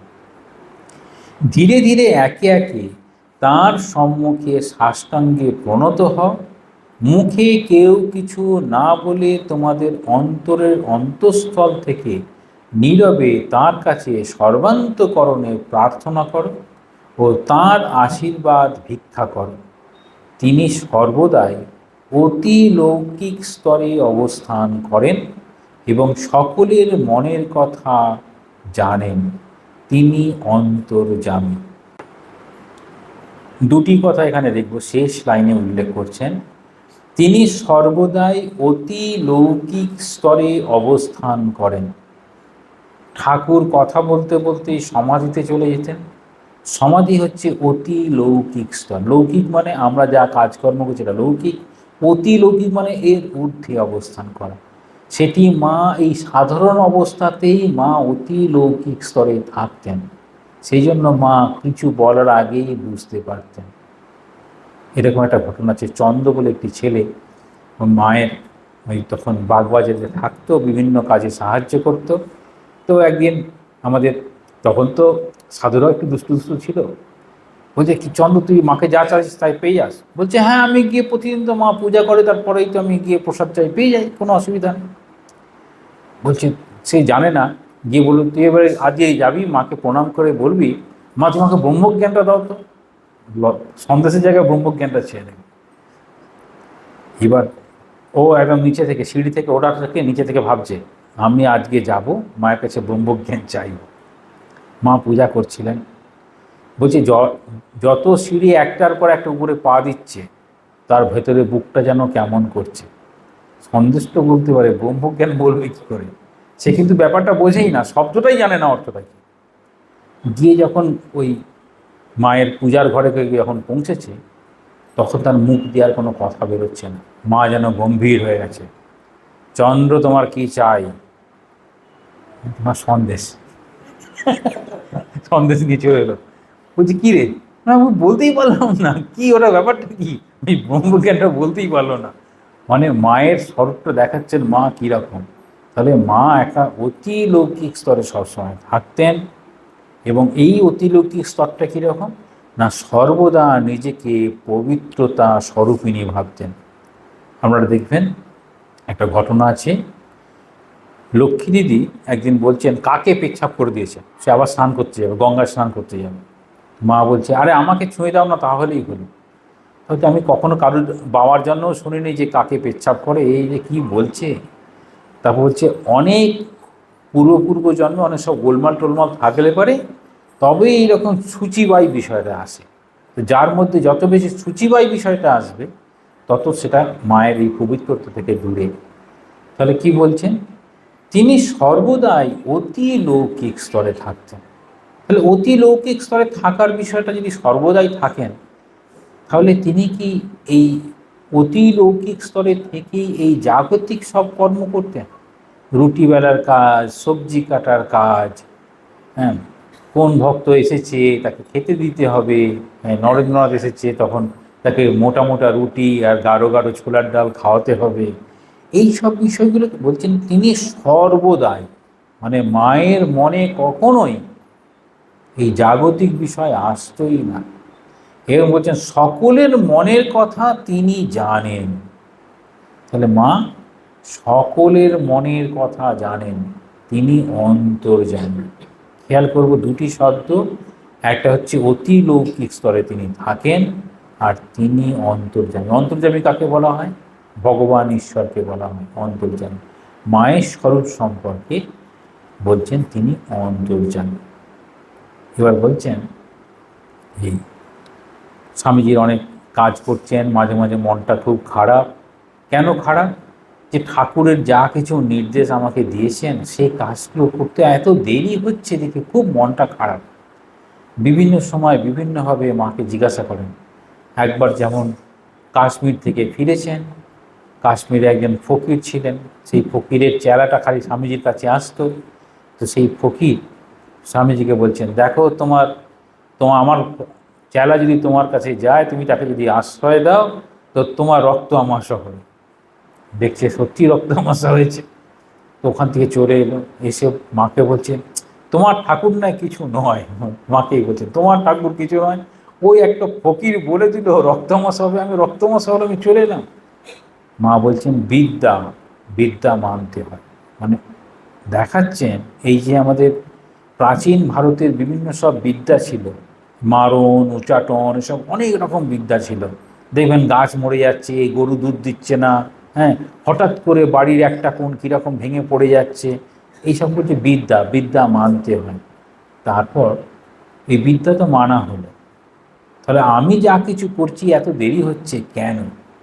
না আগে অনেকটা শারীরিক দিয়ে অনেকটা খারাপ ছিলাম, হ্যাঁ, কাজ করতে করতে মাঝে মাঝে মনের মধ্যে বিরক্তির বোধ আসে। তখন মা গোপালের মাকে দিয়ে বলছেন, গোলাপ মাকে দিয়ে বলছেন ঠাকুর সর্বদাই তোমার সঙ্গে আছেন, আর জগতের কল্যাণের জন্য তোমার আরও অনেক কাজ করতে হবে। তাহলে নিজেই ভাবছিলেন আর হয়তো কাজ করা সম্ভব হবে না, মাঝে মাঝে শরীরটা খারাপ করছে, বলছেন লোকের কল্যাণের জন্য করতে হবে। স্বামীজি বলছেন, আমি প্রত্যক্ষভাবে দেখতে পাই, অনুভব করি এবং উপলব্ধি করি যে আমি ঠাকুরের যন্ত্রমাত্র। কি বলছেন? আমি ঠাকুরের যন্ত্রমাত্র উপলব্ধি করি। কীরকম উপলব্ধি? মাকে বলছেন, যখন পাশ্চাত্যে আছেন, একদিনে হয়তো 2-3টে লেকচার, পরপর লেকচারের বিষয় তারা দিচ্ছে, জানেন না হয়তো কিছু, ঠিকমতো বুঝে উঠতে পারছেন না। রাতে ঠাকুর এসেই কথা বলছেন এই নরেন্দ্র স্বামীজির সাথে, যে পরের দিনে লেকচারে কি বলবে। কে বলছেন? পাশের ঘরে যে ঘুমাচ্ছে সে সকালে উঠে বলছেন, আপনি কার সঙ্গে কথা বলছিলেন? মানে এমনি নয়, কথাটা শোনা যাচ্ছে পর্যন্ত। আমরা তো ভাবতেই অবাক হই যে এটা কি সম্ভব। বলছেন, যেভাবে যেসব অসাধারণ বিরাট সব ব্যাপার ঘটছে, আর যেভাবে ওদেশের মেয়ে পুরুষ ঠাকুরের কাজে জীবন উৎসর্গ করতে এবং ঠাকুরের বাণী প্রচার করতে আমাকে নিঃস্বার্থভাবে সাহায্য করার আগ্রহ দেখিয়েছে, তাতে আমি নিজেই কখনো কখনো অবাক হয়ে যাই। আমি মায়ের আশীর্বাদ নিয়ে আমেরিকায় গিয়েছিলাম। সেখানে আমার বক্তৃতার মাধ্যমে মানুষের মনে যে সাড়া জাগাতে সমর্থ হয়েছিলাম এবং তাদের কাছে যে অভাবনীয় সম্মান লাভ করেছিলাম, তাতে আমি তৎক্ষণাৎ বুঝেছিলাম যে মায়ের আশীর্বাদের শক্তিতে ওই অসম্ভব সম্ভব হয়েছিল। তবে মায়ের আশীর্বাদে সেটি অসম্ভব সম্ভব হয়েছিল। স্বামীজি একটা চিঠিতে লিখছেন গুরু ভাইদেরকে, সকল কাজের প্রারম্ভে তাঁর কাছে প্রার্থনা করবেন। তাঁর কাছে বলতে ঠাকুরের কাছে, এবং ঠাকুর মা অভেদ জ্ঞানে প্রার্থনা করতে বলছেন। তাহলে এবার দেখব এই অভেদ জ্ঞান কীরকমভাবে তিনি দেখাচ্ছেন। তাহলে অভেদ জ্ঞান কীভাবে দেখাচ্ছেন? যখনই কোনো অসুবিধা হয় তা ঠাকুর স্বামীজি হচ্ছে মায়ের কাছে গিয়ে সেটি, তাহলে মাকে কীরকম দেখছেন? একটার দিক হয়ে গেল তিনি জ্ঞানদায়িনী, যাতে আমার এই অবিরাম অধ্যাবসায় বা অনন্ত অধ্যাবসায় শক্তি যেন আসে। এবার দেখাচ্ছেন আমাদের সকল সমস্যা, সেই সমস্যার সমাধানের জন্য আমরা কার কাছে সাধারণভাবে প্রার্থনা করি। সাধারণভাবে যেমন কখনো যদি বাড়ির বাইরে যাওয়া হয়, তাহলে কি আমরা বলি যে দুর্গা নামে পরে জয় দিই, তাই তো?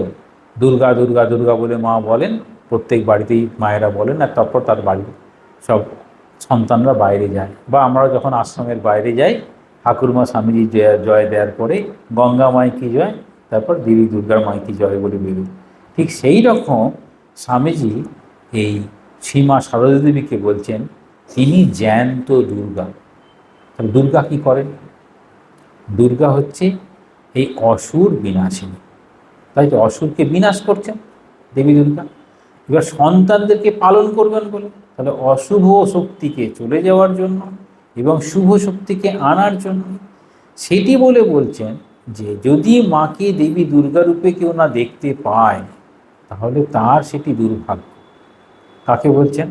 বলছেন বাবুরাম মহারাজের মাকে। বাবুরাম মহারাজ, যার সম্পর্কে ঠাকুর বলতেন তার হাড় পর্যন্ত শুদ্ধ। তো একটা চিঠিতে শিবানন্দজিকে লিখছেন, বাবুরামের অর্থাৎ স্বামী প্রেমানন্দের মায়ের বুড়ো বয়সে বুদ্ধির হানি হয়েছে। জ্যান্ত দুর্গা ছেড়ে মাটি দুর্গা পূজা করতে বসেছে। দাদা, বিশ্বাস বড় ধন। তাহলে বিশ্বাসে মেলায় বস্তু তর্কে বহুদূর আমরা বলি, সেই বিশ্বাসটা হচ্ছে বড় ধন, অল্প বিশ্বাসে হবে না।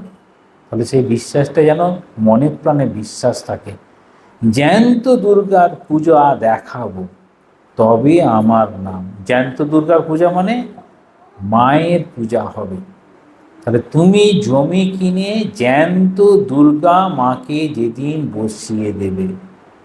তাহলে দুর্গা কোথায় বসেন? মণ্ডপে বসেন। বছরে আসেন, আবার যান, আবার বসেন। বলছেন মাকে কেন্দ্র করে একটা মঠ করতে হবে, নইলে একটা মঠের জন্য জমি কেনা হোক, যেখানে মাকে স্থাপন করা হবে। বলছেন আগে আমি দেশে যাচ্ছি না, তার আগে আমি দেশে যাচ্ছি না, যত শীঘ্র পারবে টাকা পাঠাতে পারলে আমি হাঁপ ছেড়ে বাঁচি। মানে যেটুকু তার টাকা উপার্জন হয়েছে, বক্তৃতা দিয়ে টাকা পেতেন, সেই টাকা যেটুকু উপার্জন হয়েছে সেই উপার্জিত টাকা দিয়ে তিনি মঠের জন্য জমি কিনতে চাইছেন। তোমরা জায়গাটা জোগাড় করো। তারপর বলছেন, গিরিশ ঘোষ মায়ের পূজা খুব করছে, সে ধন্য, তার কুল ধন্য। এই যে আমরা ধন্য, আমাদের কুল ধন্য, যখন এটি শঙ্করাচার্যের কথা দেখব তখন শঙ্করাচার্য বলছেন যে যে এই ধর্মের জন্য, যে এই অদ্বৈত বেদান্ত জ্ঞানের জন্য পরিবার ছেড়ে চলে এসে এইরকম সাধুর মতো জীবনযাপন করার চেষ্টা করবে, সে ধন্য, তার কুল ধন্য। শঙ্করাচার্যের মতটা কি? ব্রহ্মজ্ঞান লাভ করার জন্য আমি যদি পরিবার ছেড়ে এরকমভাবে যান, তবে আপনি ধন্য, আপনার কুল ধন্য। সেখানে স্বামীজি বলছেন, মাকে যে পূজা করছে সে ধন্য, তার কুল ধন্য। তাহলে ব্রহ্মজ্ঞান লাভ করার জন্য যে পুণ্যর প্রয়োজন হয়, মানে আমরা তো পুণ্য ফলে তো শুভ কাজ হয়, ঠিক মাকে পুজো করাটা সেই রকম পুণ্য ফলের সঙ্গে সমর্থ। তাহলে স্বামীজিকে কি বলা হয়? যে তিনি জ্ঞানে যেন শঙ্কর, আর হৃদয়ের দিক দিয়ে তিনি হচ্ছে বুদ্ধ। তাহলে বুদ্ধ এবং শঙ্করের মেলবন্ধন। কিন্তু সেখানে দেখাচ্ছেন যে গিরিশচন্দ্র ঘোষকে বলছেন, তোমার কুল ধন্য আর তুমি ধন্য। কিসের জন্য তুমি মাকে পূজা করছো? তাহলে দেখাচ্ছেন যে এই শ্রীরামকৃষ্ণও দেখাবেন যে মা কীরকম ভাব নিজেকে রাখতেন। মা যদি রুষ্ট হন, মা যদি বিরক্ত হন সন্তানের উপরে, তাহলে কি হতে পারে? বলছেন শ্রীরামকৃষ্ণ হৃদয়কে, ভাগনের হৃদয়কে একদিন সাবধান করে বলেছেন, ধরিত্রীর মতো সর্বংসহা। মা কীরকম? ধরিত্রীর মতো সর্বংসহা, মানে সব কিছু তিনি সহ্য করতে পারতেন। ঠাকুরও বলতেন স স স, যে সয় সে রয়। মায়ের ক্ষেত্রে বলছেন, মায়ের স্বরূপটা কি? তিনি সর্বংসহা।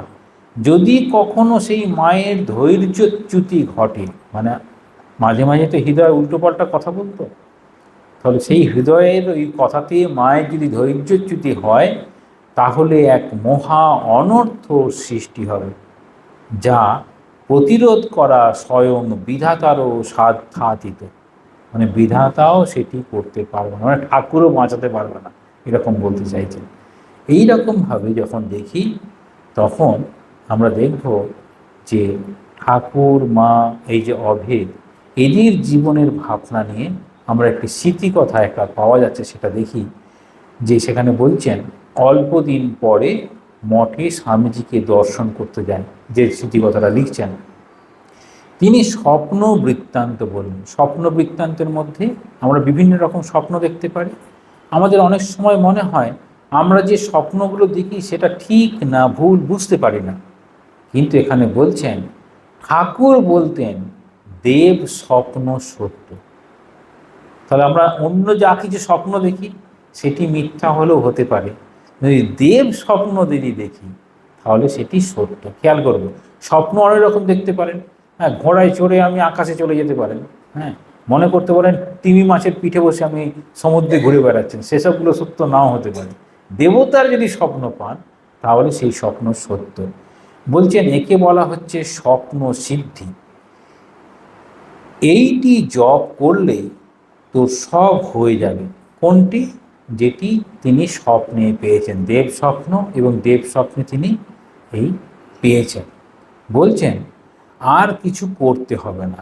আমি বলিলাম, আমি স্বপ্ন কোনোদিনই বিশ্বাস করি না। তাহলে যে যুবকটি এসেছে সে স্বপ্ন কোনোদিন বিশ্বাস করে না, সে অমূলক চিন্তা মাত্র। যদি কোনো মন্ত্রের প্রয়োজন হয় তো আপনি দিন, এসব বুঝি বোধোদয়। বইয়ে ঈশ্বর নিরাকার চৈতন্য স্বরূপ পড়ে তোর ধারণা হয়েছে, তা নয়। ধারণা করে রাখ বাস্তবিক এটি সত্য। ওই মন্ত্র জপ করতে থাক, পরে সশরীরে সেই মন্ত্রদাত্রী মূর্তি দেখতে পাবে। তাহলে মন্ত্রদাত্রী মূর্তি জিজ্ঞাসাও করছেন না, মন্ত্র কে দিয়েছে, স্বপ্ন কীরকম দেখেছে, কোনোটাই সে দেখছে না। কিন্তু সেখানে বলছেন মন্ত্রদাত্রী সেই মূর্তি স্বয়ং দেখতে পাবেন, তিনি বগলার অবতার। মায়ের সম্পর্কে কি বলছেন? মা বগলার অবতার। সরস্বতী মূর্তিতে বর্তমানে আবির্ভূতা। কি বলছেন? মা বগলার অবতার সরস্বতীর মূর্তিতে বর্তমানে আবির্ভূত হয়েছেন। যখন দেখতে পাবি, দেখবি উপরে মহা শান্ত ভাব, উপরে বাইরে মহা শান্ত ভাব, কিন্তু ভেতরে সংহার মূর্তি। সংহার মূর্তিতে কি করে? তাহলে ব্রহ্মা বিষ্ণু মহেশ্বর, তাই তো? এই ব্রহ্মা হচ্ছে যিনি তৈরি করছেন, সৃষ্টি করছেন ব্রহ্মা, আর যিনি পালন করছেন বিষ্ণু পালন করছেন, আর সংহার করছেন শিব রূপে। এখানে বলছেন তিনি তার ভেতরে হচ্ছে সংহার মূর্তি। মা কোনটাকে সংহার করবেন? আমাদের যেগুলো খারাপ গুণ আছে সেগুলো মা সংহার করে দেবেন। কেন? মা নিজেই বলছেন আমার ছেলেরা তো ধুলো কাদা মাখবেই, আর আমি তাদেরকে ঝেড়ে কোলে তুলে নেব। তাহলে সংহার কোনটা করবেন? আমাদের মধ্যে যে মলিনতা আছে সেটিকে তিনি সংহার করে দেবেন। বাইরে হচ্ছে সরস্বতী, অত্যন্ত শান্ত একটি ভাব। ওই মায়ের ওই শান্ত ভাব দিয়ে মা নিজেকে এবারে প্রকাশ করছেন। মা যেরকম নিজেকে প্রকাশ করছেন, তাহলে সেই ভক্তটি যখন মায়ের কাছে যাচ্ছেন, এবার মায়ের সেই তার দেবমূর্তি যে মন্ত্রটা পেয়েছিলেন দীক্ষার সময়, মা সেটি তাকে বলছেন, তুমি এরকম দেবমূর্তির স্বপ্ন দেখেছিলে, তুমি সেই মায়ের মূর্তি, সেটি হচ্ছে এটাই বলে মা তার নিজের স্বরূপটা দেখালেন। তাহলে মা প্রত্যেককে তার নিজের মতো স্বরূপ দেখিয়েছেন। কালকে কালীর স্বরূপ দেখিয়েছেন, কাউকে জগদ্ধাত্রীর স্বরূপ দেখিয়েছেন, যে যে স্বরূপটা দেখতে চেয়েছে। কিন্তু আসলে মা কি না বগলা অবতার হয়েছেন, তিনি সংহার করছেন। কোন রূপটা দিয়ে? বগলার রূপটা দিয়ে আমাদের মলিনতাগুলোকে সংহার করে দিচ্ছেন, ধুলো কাদা মেয়েগুলো সরিয়ে দিয়ে আমাদেরকে কোলে তুলে নিচ্ছেন। এবার দেখাচ্ছেন যে মায়ের উপরে কীরকম ভাব আমাদের রাখা উচিত, এইটি বলে আমি প্রসঙ্গ শেষ করব। স্বামী শিবানন্দজিকে লিখছেন, রামকৃষ্ণ পরমহংস ঈশ্বর ছিলেন কি মানুষ ছিলেন? যা হয় বলো দাদা, কিন্তু যার মায়ের উপর ভক্তি নাই তাকে ধিক্কার দিও। নিরঞ্জন লাঠিবাজি করে, কিন্তু তার মায়ের উপর বড় ভক্তি, তার লাঠি হজম হয়ে যায়। লাঠিবাজি বলতে, যখন ঠাকুর যখন কাশীপুরে ছিলেন, তখন নিরঞ্জনানন্দজি তিনি লাঠি নিয়ে দাড়ির কাজ করতেন, কাউকে ভেতরে দিতে দেবেন না। লাঠিবাজি মানে হচ্ছে একদম রুলস রেগুলেশন একদম স্ট্রং ধরে রাখবেন, কাউকে ভেতরে ঢুকতে দেবেন না। তো এই সব যা কিছু করেন, ঠাকুর কি বলছেন? ভক্ত হৃদয়ে আমি থাকি। তাহলে ওই রকম ভাব করতে গেলে ঠাকুরের যে যেমনই ভক্ত হোক, বেশি রুলস রেগুলেশন দিলে পরে কি হয়? তাদের মনে একটু কষ্ট হয়। দেখবেন লিখে দেবেন, প্রসাদ পাওয়ার সময় 1টার মধ্যেই চলে আসবেন, কেউ হয়তো 2টোর সময় এসে গেটে দাঁড়িয়ে আছে, আপনি বলেন এখন এসেছেন, জোর করে বললেন, তো সেও তো ভক্ত, তার কিন্তু প্রাণে লাগবে। আপনি আপনার মতো করে বলবেন, কিন্তু প্রাণে যেন লাগে। যদি প্রাণে লাগে তাহলে আপনার উপায় কি? আপনি যদি রুলস রেগুলেশন ধরে রাখতে চান, তাহলে মায়ের কাছে খুব প্রার্থনা করতে হবে, মায়ের কাছে ওই যা কিছু অপরাধ হবে মা ক্ষমা করে দেবে, কারণ তারই ভক্ত। আর মনে করতে হবে মাই পরীক্ষা নেওয়ার জন্য আমাকে ওই ডিউটিটা দিয়েছে। যে রুলস রেগুলেশন যারা ধরে রাখবেন, খেয়াল করব আমাদের রুল রেগুলেশন ধরে রাখার কারণ হচ্ছে মা আমাকে দায়িত্বটা দিয়েছে, তিনি ওইটার জন্য ভক্তদের সঙ্গে যেমন আচরণ করি না কেন সেগুলো তিনি মাফ করে দেবেন তখনই, যদি আমি তাকে সেরকমভাবে ধরি। সেটি নিরঞ্জনানন্দকে দিয়ে দেখাচ্ছেন। কি দেখাচ্ছেন? যে রামকৃষ্ণ পরমহংস ঈশ্বর ছিলেন কি মানুষ ছিলেন? যা হয় বলো, তিনি অবতার ছিলেন, তিনি দক্ষিণেশ্বরের পূজারী ছিলেন, পূজারী ব্রাহ্মণ ছিলেন, তাকে অনেক কিছুভাবে বলতে পারে। কিন্তু মায়ের উপর যার ভক্তি নেই, তাহলে স্বাভাবিকভাবে মায়ের উপরে ভক্তি, কখন ভক্তি হয়? ভক্তি ভালোবাসা। মাকে কেউ ভয়ে ভক্তি করে না, মায়ের ভালোবাসার টানেই মায়ের জন্য ভক্তি করে। আর ঠাকুরের ক্ষেত্রে কিন্তু ভয় এবং ভক্তি দুটোই আছে। কেন না, যদি সন্ধ্যা হয়ে যায় রাত্রিতে, 2টির বেশি রুটি খাওয়া যাবে না, তাই তো? 2টির বেশি খেতে দিলে কি বলবেন? ঠাকুর বলতেন না, অধিক ভোজন সাধন পথে অন্তরায়। ঠাকুরের কথা আছে, দেখবেন বেশি খেলে পরে সাধন ভোজন হবে না। রাত্রিতে পরিমিত খাবার খেতে হবে। একদিন মা ওরকম বলছেন, ওই বিষয়টা আমি দেখে নেব, তোমাকে দেখতে হবে না। তাহলে ঠাকুরের কাছে যেন ছেলেরা আমার যাই করুক, আমার কাছে থাকলে বাকি আমিটা দেখে নেব। তাহলে সেই রকমভাবেই আমাদের ভালো মন্দ মা অন্তর্যামী রূপে আমাদের দেখেন। আমাদের মনটা তার পাদপদ্মে রাখতে যদি আমরা পারি, তাহলেই আমাদের জীবনটা কৃতার্থ। স্বামীজি তাই বলছেন, মায়ের প্রতি যার ভক্তি নাই তাকে ধিক্কার দিই। আমরা চেষ্টা করব প্রত্যেকেই মা ঠাকুরের কথা অনুযায়ী, সকল পুরুষ হচ্ছে সেই শ্রীরামকৃষ্ণ যেমনভাবে বলছেন, সকল পুরুষ সেই শ্রীরামেরই অংশ, এবং সকল নারী সেই মা সীতারই অংশ। মা বলছেন ওই ভক্ত ছেলেটির দিকে নির্দেশ দিয়ে যে আমি তোমার মা। মা নিজেই বলছেন, আমি পাতানো মা নই, গুরু পত্নী নই, আমি সত্যিকারের মা। সেই সত্যিকারের মা রূপে মায়ের সন্তানের মতো যেমন আমরা হওয়ার চেষ্টা করতে পারি, তাহলে আমাদের জীবনটি সার্থক হবে। মা আমাদের কৃপা করুন, আমাদের প্রত্যেককেই যেন আধ্যাত্মিক পথে তার দিকে নিয়ে যান। ওম শান্তি শান্তি শান্তি। হরি ওম তৎসৎ। শ্রীরামকৃষ্ণার্পণমস্তু।